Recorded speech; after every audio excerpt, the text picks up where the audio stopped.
Well, hello everybody. This is Keeping Walt and Disney. Brian Crawford. Hope you're all having a great day. And I am. We're going to be talking about Swiss Family Robinson. And sorry for the short notice. I wanted to kind of do this before I kind of take a little bit of a trip. So we're going to Disneyland. So that's kind of what's going on. But I wanted to do this before we leave. And hopefully everybody's seen Swiss Family Robinson. And yes, Andy Chen, 3001, it is a book. It's a very long book. Almost encyclopedic. I've never read it. Have you, Andy? I'm not sure. It's a novel by Johann Wyss, W-Y-S-S. I don't remember exactly what year he wrote the novel, but I want to say it's sometime in the 19th century. So we're going to be talking about Swiss Family Robinson today. And what you're looking at right here is a lobby card set of the film. And lobby cards were very popular back in the 50s. Actually, throughout all time, I think they've kind of just fallen out of favor recently. Mostly you see the big theatrical release posters, but back in the day, you'd walk into a theater and there'd be this display case and you'd see a title card, which is what you're looking at now, the Swiss Family Robinson title card, surrounded by up to 8 different scenes of the film. And I like to think of lobby cards as really like a pictorial preview of the action ahead. So you can take a look at all the lobby cards and kind of get an idea of what to expect for the film, but not too much more than that. So kind of like a theatrical trailer. And I'm getting a phone call, but I'm not going to answer it. So Swiss Family Robinson was released on December 10th, 1960. And if we take a little closer look at the lobby card here, you'll see some of the actors at the bottom. So you got the title of the movie, Swiss Family Robinson. They faced every perilous danger and turned a tropic jungle into an island paradise.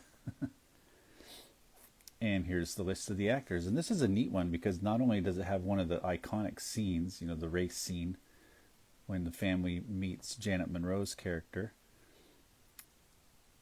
It's also got a scene of them attacking the pirates on there. That's cool.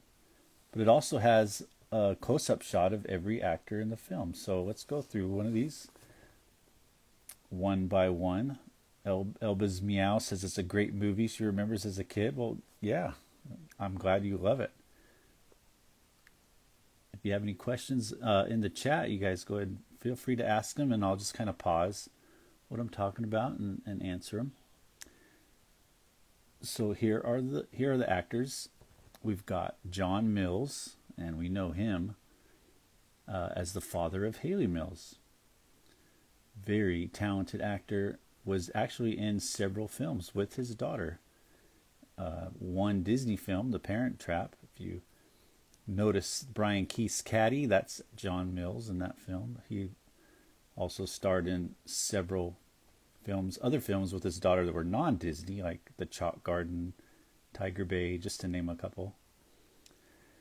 So John Mills was the father in the story. His wife was played by Dorothy McGuire. She should be a Disney legend. She starred in films besides Swiss Family Robinson. She was in Old Yeller, and which she was also in, with Tommy Kirk. There you see him. And Summer Magic with Haley Mills. So John Mills' daughter played in a film with Dorothy McGuire. And their children, we have James MacArthur in quite a few Disney films. Go ahead and name some of the other James MacArthur Disney films. I'll let you guys try to guess some of those.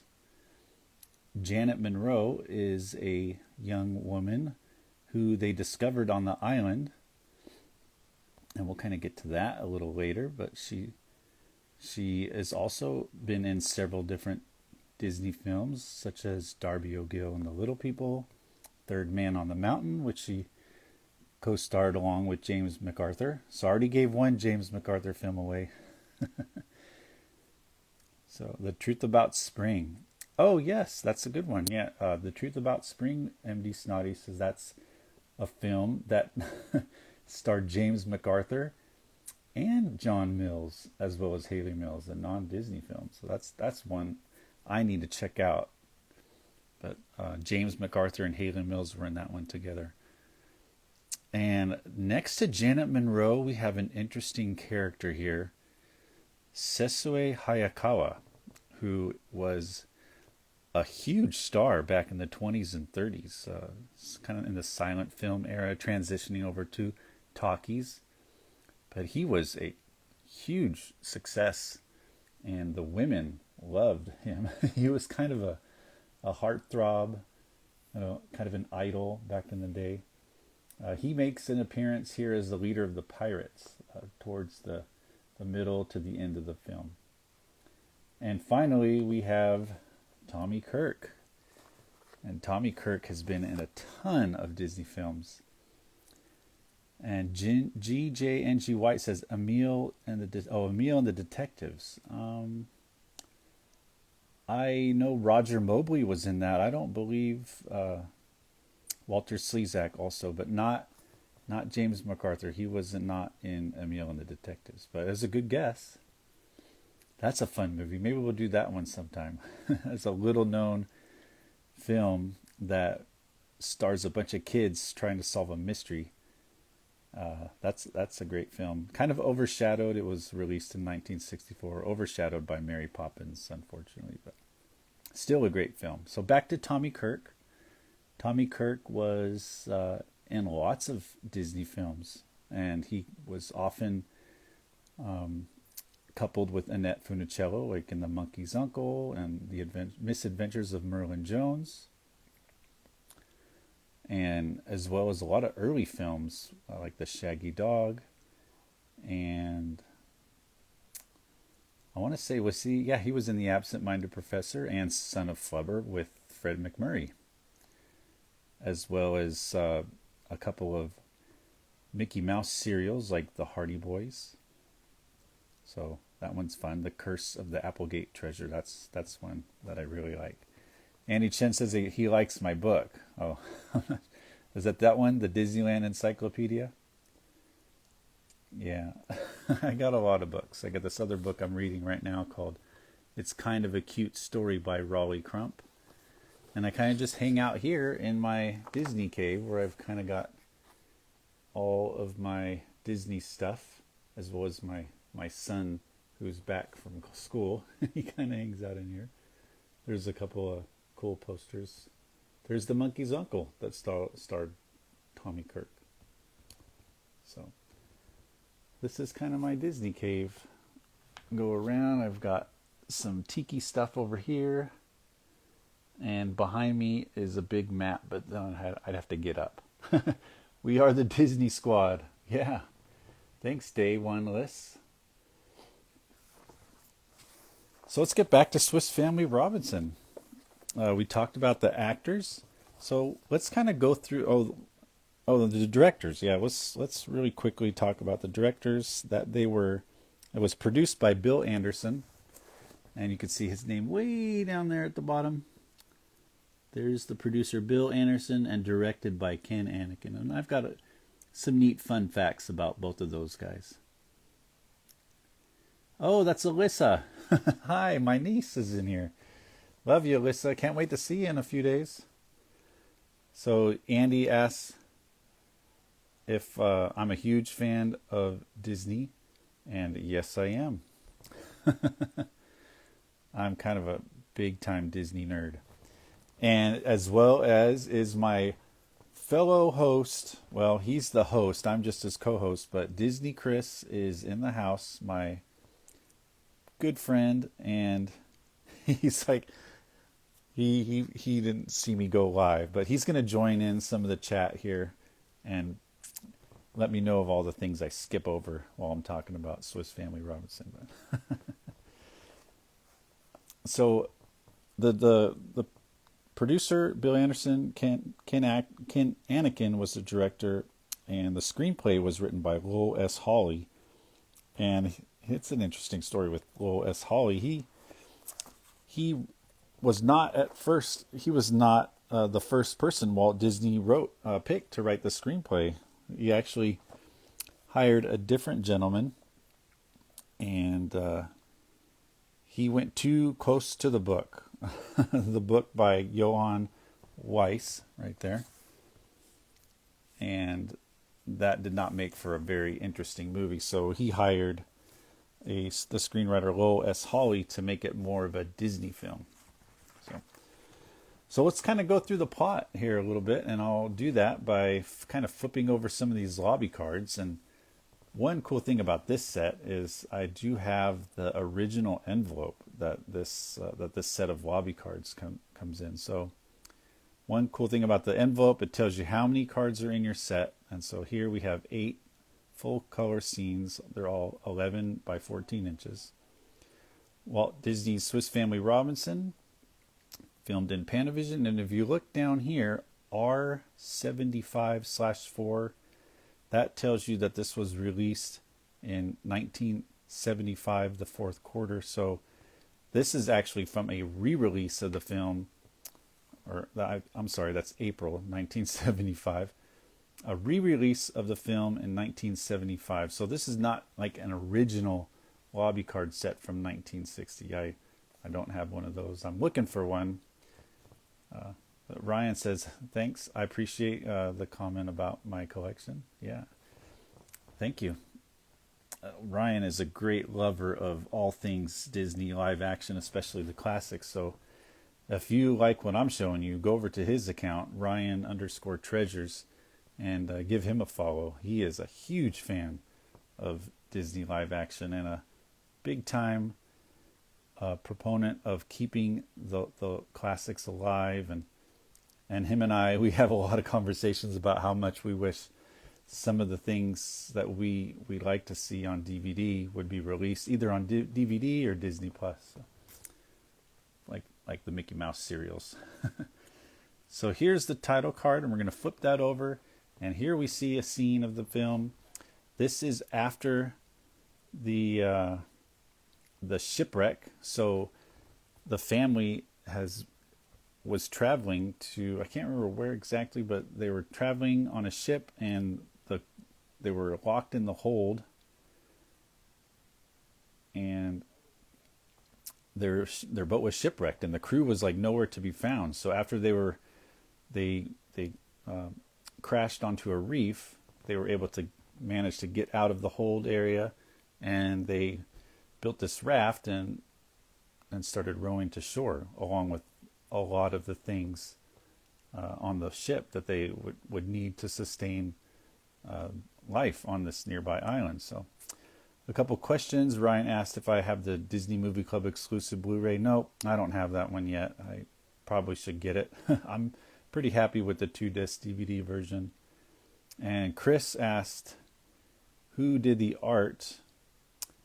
It looks a lot like the illustrated book that came out when the movie. This is an actual shot from the film. So this actually came from the footage that was shot. So these are the lobby cards. Almost always have shots from the film or stills, like production photos and such. And so every lobby card in this set is an actual shot taken from the film. And Chris, they were going to New Guinea. That's right. So they were on their way to New Guinea. They crashed on a reef, and they salvaged everything they could from the ship because they knew that they were going to have to kind of survive on this island for quite some time. So there they are. You see, Kevin Corcoran. We didn't even mention him. There's Kevin Corcoran, who plays the youngest son. And a couple of dogs that were on board the ship. So they kind of fastened a bunch of things together to make a raft and rowed for shore. And once on shore, they made good use of the animals that were on the island. And here you see Kevin Corcoran leading his little pal elephant that he found, and they're kind of towing a boat with supplies from the ship and maybe coconuts and things from the island. So what a neat scene there. I just love this photo. Oh, Chris meant the first image art, so he's talking about the title card. Okay, let's go back to the title card. I'm not sure. It's a good question. I don't know who drew this. I can try to zoom in and see if there's a signature. Some of these do have the artist's signature. Sometimes they don't. You know. So reminds me of the Jungle Cruise. Yeah, it does. The great part of Adventureland is the Swiss Family Treehouse. So, and that's like right next to the Jungle Cruise. Well, at least in Walt Disney World, Disneyland no longer has it themed after Swiss Family Robinson. It's themed to Tarzan, which is a bummer. So the family's trying to survive on the island, and what do? There we go. There's a shot of the treehouse. Probably one of the most iconic things from this movie is the treehouse. It's just an engineering marvel, and it just amazed me how the father and his two sons, Fritz and Ernst, put that together. And they knew that they'd be there for some time, because who knows when another ship would come along. So they tried to make things as comfortable as possible for their mother, and they fitted the house with plumbing, which is really cool.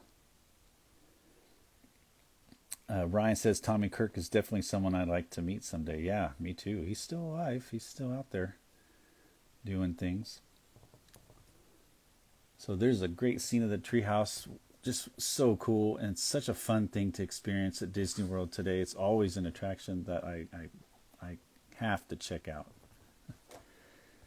And so they're kind of peacefully living on this island, and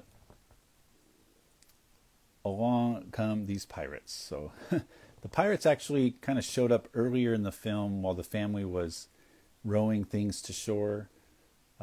We think that the pirate ship is the one that probably attacked their vessel at the beginning and left the vessel disabled. And they were coming back to finish the job, and so the father raised the quarantine flag on the ship to scare off the pirates. So they did not pursue the Swiss family any longer, but they still had business to take care of on the island. And in this scene, you see them captured. They captured another captain and his daughter, who was dressed like a boy. That's the boy is Janet Monroe. So they figured Janet Monroe's grandfather, I believe, is the character, decided to dress him as a boy because if the pirates found out he was a girl, well, you know what pirates do with women, right? They auction them off as brides. Well, they don't do that anymore in Pirates of the Caribbean. So this is a really cool shot, and Andy says this image is beautiful. Yeah, this is just a great lobby card. I love this. So if you're in the theater about, maybe trying to figure out what movie you want to watch, and you come upon this scene, this would definitely pique my interest, and probably cause me to pull some cash out of my pocket and buy a film, or buy a ticket to see the film. So Chris asks, are there any other cast members other than Kirk still alive? You know what? I think the only other one alive, John Mills passed away, so did Dorothy McGuire. James MacArthur is still alive. Janet Monroe unfortunately passed away. Sesue Hayakawa is passed. Tommy Kirk, and unfortunately Kevin Corcoran is already left this earth. So I think it's just James MacArthur, Tommy Kirk are the only two They're the only two left. That's sad. Yeah. Tokyo Disney. Yeah, Chris is telling us about all the places you can still experience the treehouse. He's right. Paris, uh, Tokyo. I've been to the one in Tokyo. That's awesome. And Hong Kong has the treehouse, but that's the Tarzan too. So Disney, and of course Magic Kingdom. So here's the pirate scene. The first time we really get a good look at the pirates. So as you know, while they're living in the treehouse, Fritz and Ernst, they convince their parents to let them explore the island because if they're going to be there for some time, they kind of wanted to get a layout of the land. So, oh, James MacArthur did die in 2010. Okay. Thanks, Ryan. I wasn't sure. I thought he was still around. But yeah, he should be a Disney legend. Um, some of the other films James MacArthur was in: A Light in the Forest, Kidnapped. We talked about Third Man on the Mountain, and of course Swiss Family Robinson. A few more. So, as Fritz and Ernst went around the island, they came upon this scene of the pirates, and they saw the boy, and kind of conceived a plot to rescue him, in which they did, and so it was Fritz, Ernst, and this boy who's actually a girl, and they convince him to, or her, to come back with them to the treehouse. And in the process of doing so, they discover that, you know, she's a girl, and of course, what do you think's going to happen when two teenage boys fighting over the lovely Janet Monroe? Well, they have a race with a bunch of animals. MacArthur do anything for Disney's TV show? Yeah, I want to say he did a couple.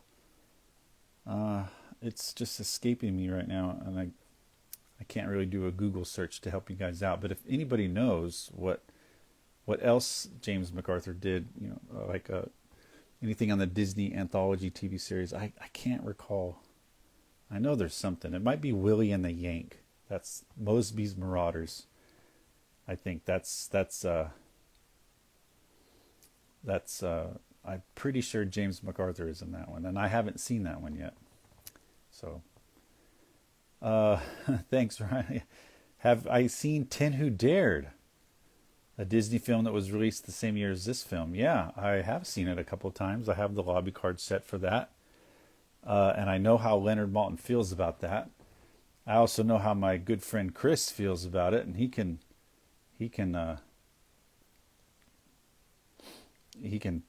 talk about it a little bit more. I don't think he really likes it. So once they get Janet Monroe back to the treehouse, it's Christmas time, and that's when we hear the Swiska Polka, that wonderful tune. They have a dance party, and of course Tommy Kirk, James MacArthur are kind of quarreling over who gets to dance with the lovely Janet Monroe, and so that's kind of creates a little bit of hostility amongst the brothers. So after Christmas, they do this fun race with all these animals, just kind of having a little party on the island. And as they're doing so, the pirates start their attack. Now, before the pirates attack, they spent a lot of time prepping because they knew the pirates would come back at some point. And so they set a lot of booby traps and things on the island. You know, coconut bomb. They make a lot of coconut bombs, and they collect a lot of logs and kind of put them behind this barricade, and they release the logs as the pirates climb up the mountain. I think that's the next lobby card. Yep, here it is. This is such a great scene. I love it. So all these pirates are climbing up this hill where the Swiss family has built a fortress, and they're launching coconut bombs at all the pirates, and then they release this fence that's holding all these logs, and the logs come tumbling down the mountain, smashing all these pirates. And unfortunately, they don't really kill anybody. They don't ever kill the pirates. They get beat up pretty good, but I think Walt Disney and the director Ken Anakin were trying to make this a humorous scene and not too violent because it is a family film. Uh, so Ryan asks, "Do I think Tin Who Dared is the worst theatrical Walt era Disney film like Leonard Maltin does?" Uh, I mean, I don't know. It's not great, but it does have some historic context, and I appreciate for that because it's the story of an expedition of folks navigating and exploring the Colorado River. So I like it. I like that, and I like that Brian Keith is in it. I believe David Stollery, one of the Mouseketeers, is in that. So there's some neat actors, but the worst, I don't know. It's probably one that I won't watch as often as like The Parent Trap or Summer Magic or Pollyanna, but I don't know. I'll have to think about that. I'm not as well versed in films as Leonard Maltin is, but I would say the film that I dislike the most is anyone that I kind of fall asleep in. I can't make it through. And Tin Who Dared kind of held my attention the whole time. So Moon Pilot, there you go. That one's not very good. Yeah, that's what Chris is talking about. He's talking about Moon Pilot as one of the other ones that he doesn't like. And Chris also mentions the Tiger Pit. Yep, that's a one of the booby traps that Kevin Corcoran sets for the pirates. He digs this huge pit, throws his tiger in there because that's all Kevin Corcoran did on the island was befriend animal after animal. And there's a really funny scene where a couple of pirates fall into the tiger pit. And let's see. Can a kid watch this movie? Absolutely. This is a total family film. And I think Ken Anakin, Bill Anderson, they both understood that this would be a family film. So when they did these fighting scenes, they did them with a lot of they were very gentle with it. There was no blood, there was no gore, even though pirates were being crushed by logs. It was very tastefully done, so I don't think any kids would walk away from this having nightmares because they didn't see any dead, bloody pirates at all. And Annie says this movie will be on Netflix. Well, it's on Disney Plus, so you can definitely watch it there. And here is one of the final scenes of the film, and this is such a great scene. You know, despite all the coconut bombs and all the logs, the pirates make it up to the top of the fortress, and there's some exciting hand-to-hand combat between James MacArthur, the pirates, Tommy Kirk, and John Mills up there handing a rifle to his wife. You know, so this was a total family affair. And I am 100% with Chris. Not only can a kid watch it, every kid should watch this movie. And that is 100% the truth. I hear rumor after rumor of Disney wanting to shut down the Swiss Family Treehouse because it's not popular. Nobody knows what the story is. And that is just something that cannot happen. Families need to introduce this to their kids. Grandparents who grew up with this film need to reintroduce it to their grandkids. So this lives on, and that's kind of why I do this. That's why I promote live action films on my Instagram. So these films don't die. And I love the Swiss Family Treehouse. I go up there and I wander around. I take in all the details, and it's just one of those few things in the parks that celebrate a live action film from the Walt era. And yeah, I love Ryan's comment. This is probably in my top 5 with 20,000 Leagues Under the Sea, Pollyanna, Parent Trap, and Mary Poppins. Yep, agree. It's way up there for me. It's probably in my top 10. Andy, does Disney Plus need to sign? Yeah, you have to pay for a subscription. It's less than $10 a month to do so. And once you're subscribed, you can watch Swiss Family Robinson. You can watch Third Man on the Mountain. You can watch several Haley Mills films, tons of live action content. They just added The Happiest Millionaire a couple weeks ago, so you can see that with Fred McMurray. So, yeah, definitely recommend getting a Disney Plus subscription if you're into live action films. And the new stuff, of course. Yeah, and Chris is agreeing with Ryan on his top 5. Yeah, those are giant classics, the ones you mentioned, Ryan. And MD Snotty, yeah, the logs. He's talking about these logs, how they bend. Yeah, I'm curious. I when I did the research for this, I couldn't find out what material they made these logs out of, but yeah, they definitely wobble around a bit. So after the pirate fight is over, Janet Monroe's character, her grandfather comes back. Apparently he ditched the pirates somehow, comes back with the ship and invites the whole family to sail off the island. And only Tommy Kirk is the one that wants to go because, well, probably 2 reasons. One, James MacArthur won Janet Monroe's heart, so Tommy Kirk didn't want to be around that anymore. Also, he was invited to go to, I think it's Cambridge or Oxford, one of the prestigious schools back in Britain. And so Tommy Kirk leaves the island, but everybody else stays behind. And they just loved it there. So that's the film. I didn't give away too much. Probably did a few things. So I'll go back and put the title card up. There we go. And here I've got a couple albums.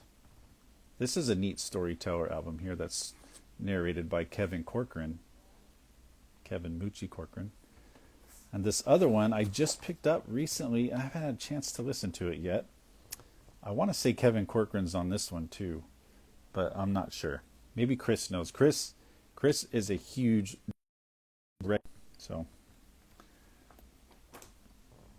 so just before I close this discussion, and I appreciate all of the questions and the comments. Chris says that he would add Love Bug and That Darn Cat to the list. Yeah, I know those. Love Bug is his favorite Dean Jones film, and That Darn Cat is his favorite Haley Mills film, and what a great choice. Not only does it have Haley Mills, it has Dean Jones.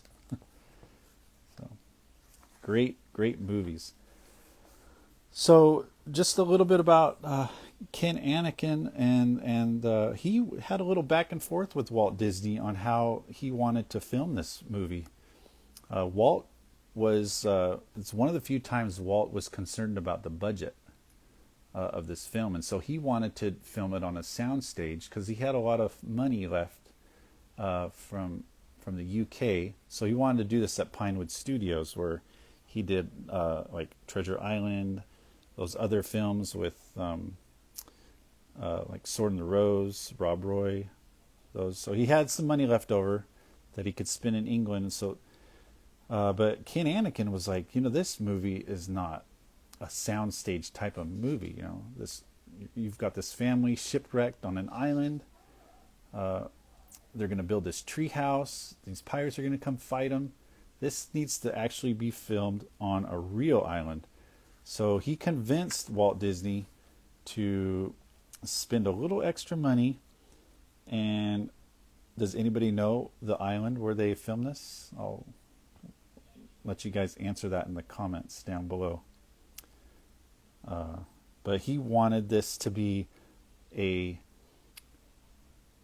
glorious, just a beautiful motion picture. He wanted to film it in Technicolor and in Panavision to show off this island they filmed it on. But he knew it would cost a lot of money, and it was quite the endeavor. So still looking for the answer. Does anybody know what island they used to film Swiss Family Robinson? And I'll give you a couple minutes. So it took them 10 months to film on this island. Of course, it's in the Tobago. Yep, Chris got it. Of course. He's my pal. Yep, they filmed it on Tobago. And they were there for 10 months. So, of course, they were there for some of the hot months. And Ryan, yeah, I'll talk about those books here in just a sec.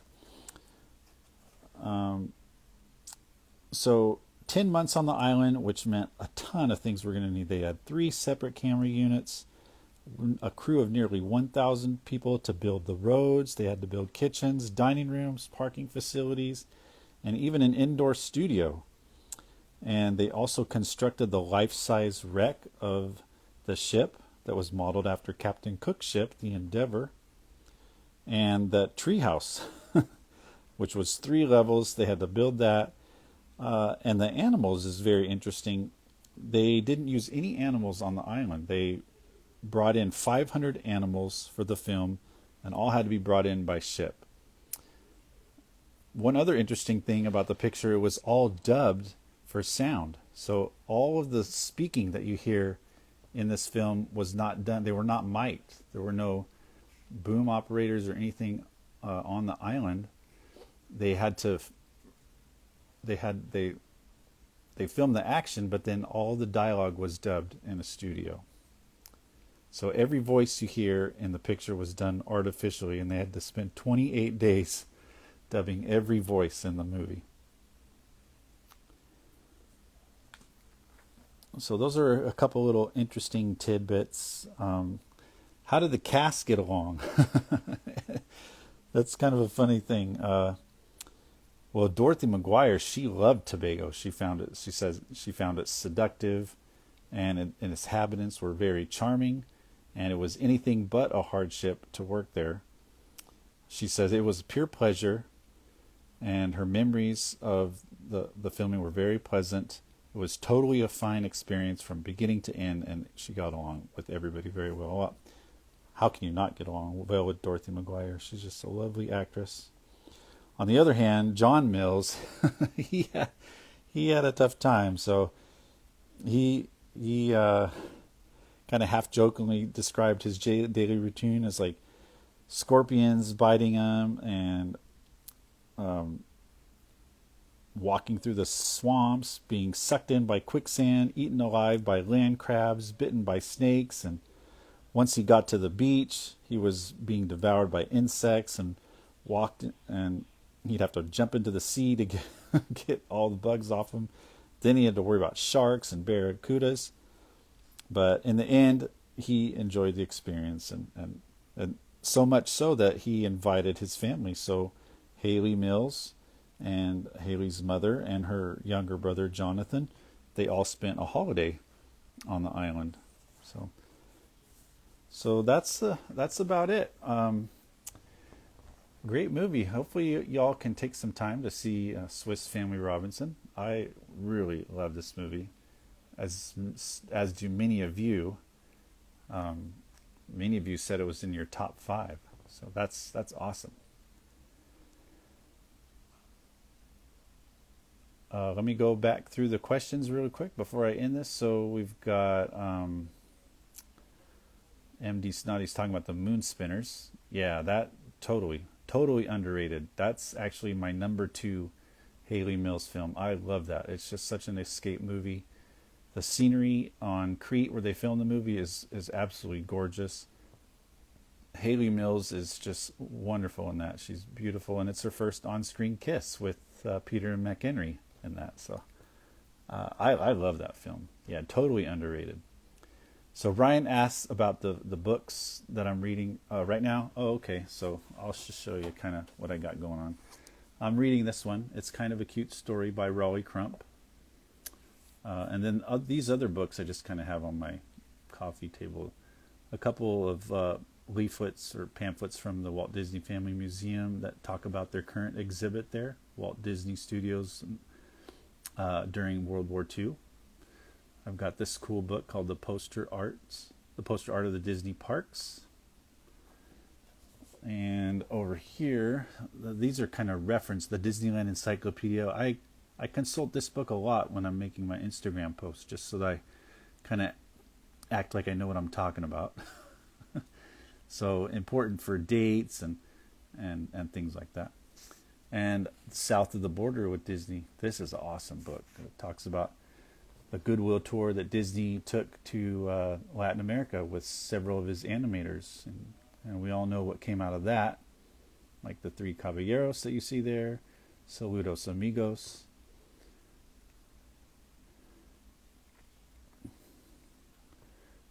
And under here, I've got the Taschen book. The Taschen Disneyland book that I like to look at when I'm missing Disneyland. Great book. So that'll do it tonight. I appreciate everybody coming on and commenting. One last check at the comments. Chris says the art on my record is the art he was referencing. Yeah, it's probably the same. It looks like Paul Wenzel. That's my guess. I don't see a signature or an autograph. Walt Disney didn't like his folks personalizing things as much, so they tried to sneak it in if they could. Maybe that's one of the things about Walt that people don't like so much, because not a lot of his artists got any kind of top billing during film releases. They were all Walt Disney pictures. So yeah, I want to say it's Paul Wenzel. That's just my guess, so don't quote me on it. Ryan, I think that Dorothy McGuire deserves a Disney legend. Yes, we just had a podcast about that. We talked about that. Chris and I and Ruthie, our co-hostess with the mostest, we talked about female Disney legend snubs, and Dorothy McGuire, we probably talked about her for 15 minutes. Her and Nancy Olson. Definitely deserving, both of those ladies, of the Disney Legend Award. Yeah. So, have fun at the Walt Disney Family Museum, Ryan, on September 23rd. It's your first time. Oh my gosh, you're gonna love it. I mean, you're probably gonna cry the whole time. So, enjoy it. It's I've been there several times. It's a lot of fun. And GJNJ White, very cool. Thanks for sharing. My pleasure. And Michael, he agrees 100%. Probably about Dorothy McGuire being a legend. Chris asks, have I seen the episode of Walt Disney Presents that promoted this film? Probably just jumped there. Escape to Paradise? No, I haven't. I have not seen that. So I will definitely look it up. Escape to Paradise. Yeah. You know what? The fun song called The Swiss Family Calypso. I just listened to that today. If you guys have a chance, go back and listen to the Tiki Room podcast that Chris and Ruthie did. I can't remember, episode 90 something. But yeah, he plays that Swiss Family Calypso. That's a fun song. They actually sing about how the movie was created and how it made a lot of money for everybody on the island. So that'll do it. Yeah, and that Calypso song was definitely something that the Sherman Brothers probably used when creating the Tiki Room theme song. Yeah, I totally agree with that. And Ryan is going to be meeting Bob Gurr on September 25th, so I'm totally jealous of that. I did get to meet Bob Gurr a couple times. Once at his house. I was invited to a barbecue at his house and got to meet Bob Gurr and got a few things signed and just kind of spend a nice evening at his home. That was a memory I'll never forget. So, and Le Courtier Cinema, one of my good friends on Instagram, says the Family Museum is great, and totally agree. So, well, that'll do it, folks, with for the Swiss Family Robinson. I'll in a couple of weeks we'll do another. I'll make another post where we get to vote between two films, and we'll pick a winner, and I'll do another live stream. That'll probably be 3 weeks or so from now. So, hope everybody has a great Wednesday night, and I'll talk to you later. Bye.